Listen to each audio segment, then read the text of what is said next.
Isang babaeng nagtangkang magpakamatay sa pamamagitan ng pagtalon sa ilog ang nasagip ng mga tauhan ng Madalag Municipal Police Station sa sitio Dagitan, Barangay Paningayan.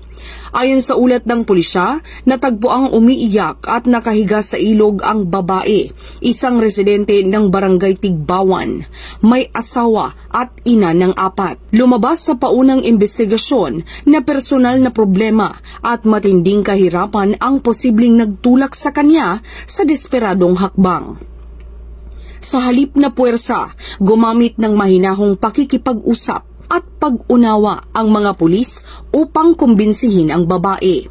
Pinangunahan ni Police Master Sergeant Edmond A. Olid at Police Staff Sergeant Cheryl N. Santillan ang halos kalahating oras na negosasyon upang mapakalma ito. Ngunit sa hindi inaasahang pagkakataon, bigla itong tumakbo patungo sa mas malalim na bahagi ng ilog. Hindi nagdalawang isip si Police Master Sergeant Olid at agad na tumalon sa tubig upang sagipin ang babae na naging susi sa kanyang pagkakaligtas. Sa kabuuan, naging matagumpay ang isinagawang rescue operation sa tulong ng mabilis at maagap na aksyon ng mga pulis. Binigyang pugay ni Acting Chief PNP Police Lieutenant General Jose Melencio C. Nartates Jr.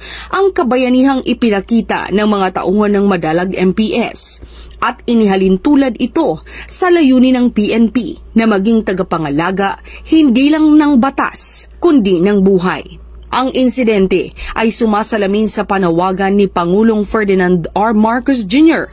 para sa isang makatao at may malasakit na pamahalaan. Isang prinsipyong patuloy na isinusulong ng PNP sa lahat ng sulok ng bansa.